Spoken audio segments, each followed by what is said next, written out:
RMC, la matinale week-end. L'invité du jour. Bienvenue sur RMC, nous sommes avec le politologue, professeur émérite des universités à Sciences Po Paris, Pascal Perrineau, bonjour. Bonjour. Et merci d'être là, parce qu'on a vraiment besoin de prendre un peu de hauteur, prendre la mesure surtout de ce qui se passe depuis une semaine et qui pourrait durer longtemps dans notre pays, comme un condensé des errements de notre vie politique, de ces 40 dernières années, voire même avant, Pascal Perrineau. D'abord, il y a cette question qui a agité la semaine à l'issue de ces législatives. La France est-elle ingouvernable? La réponse, on a envie de dire bien sûr que non. De manière évidente, non. À moins que tout le monde y mette beaucoup de mauvaise volonté. De manière évidente, non. Pourquoi ? Parce que nous avons des institutions souples. La Ve République, si vous voulez, mais c'est le poids de l'habitude, c'est un pouvoir fort au président de la République. On a l'impression que l'on est dans un régime présidentiel. Mais quand on regarde en détail, il peut y avoir une seconde lecture de la Ve République, qui est une lecture beaucoup plus parlementaire. Finalement, on s'est peut-être mal habitué depuis l'élection de Nicolas Sarkozy en 2007, avec un président élu, une majorité à l'Assemblée, c'est parti pour 5 ans. Mais avant cela, on a connu de nombreuses cohabitations. Sous la 4e République, il y avait aussi ces situations-là à l'Assemblée, Pascal Perrineau. Et on l'a vu, la lecture parlementaire, elle l'a emporté dans les 3 cohabitations que la France a connues, avec François Mitterrand, et puis ensuite avec Jacques Chirac. Et la dernière cohabitation, elle a été très longue, elle a duré 5 ans, de 1997 à 2002. Et quelque part là, nous sommes entre la lecture parlementaire classique, la cohabitation, et la lecture présidentielle, l'hyper-président à la Sarkozy ou à la Macron. Pourquoi ? Parce que le président il a une majorité, mais une majorité relative. Voilà, il lui manque environ 45 sièges.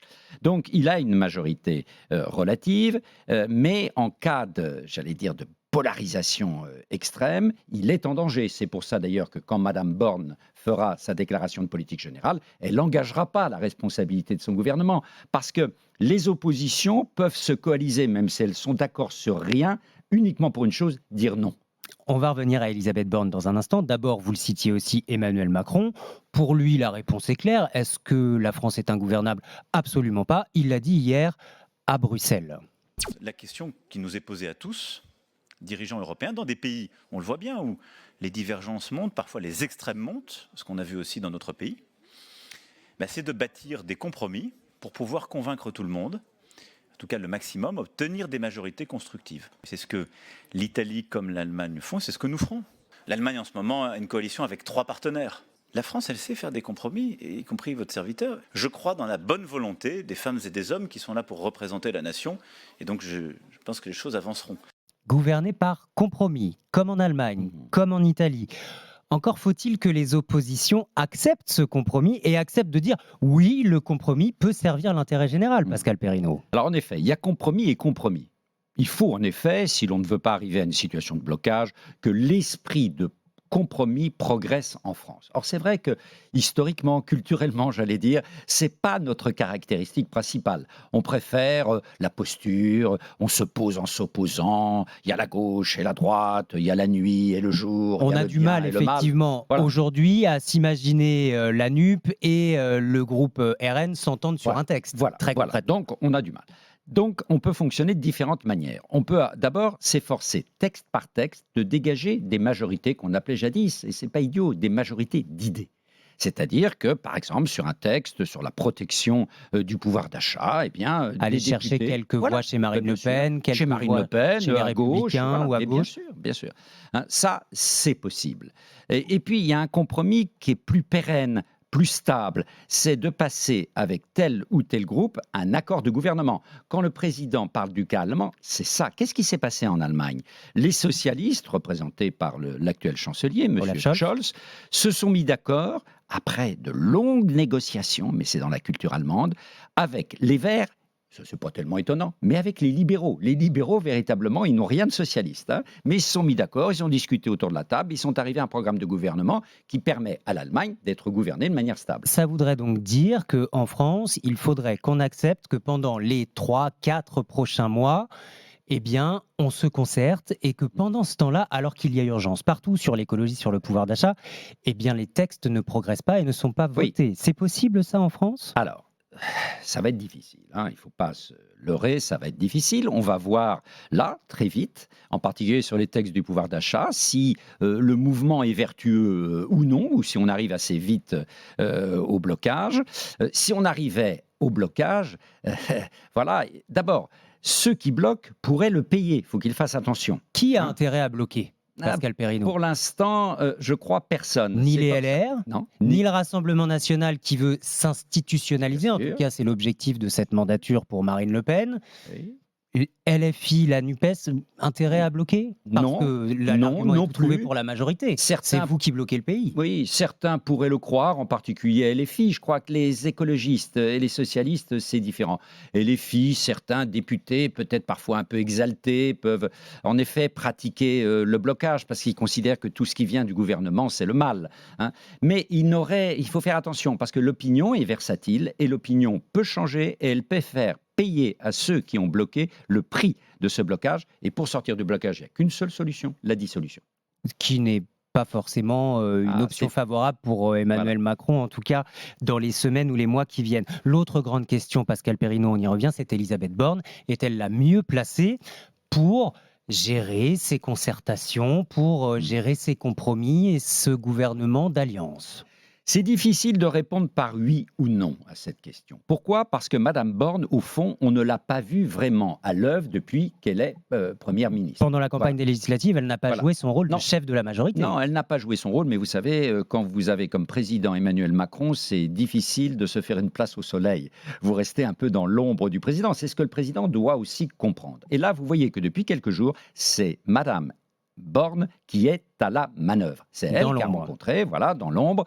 C'est elle qui cherche à voir si au Parlement, il pourra y avoir, à l'Assemblée nationale en l'occurrence, il pourra y avoir, par exemple, un groupe de divers gauche ou un groupe de divers droite avec lesquels ça serait plus facile On voit éventuellement aussi de négocier. ces députés ultramarins ou dissidents Bien sûr, PS qui bien veulent sûr. créer un Bien groupe d'une quinzaine de membres Voilà. qui pourraient aussi faire passer certains Et textes. c'est ce qu'on a vu dans l'histoire relativement récente. En 1988, Mitterrand avait été réélu et les législatives qui suivent, il n'a pas la majorité absolue. Il avait une majorité relative, il lui manquait que 14 députés. Là, il en manque 44, c'est une autre paire de manches. Il lui manquait que 14 députés. Et qu'a fait, au fond, Michel Rocard, qui était un homme de compromis? Eh bien, il négociait, parfois avec la droite, parfois avec le centre, parfois avec les communistes, parfois avec les ultramarins.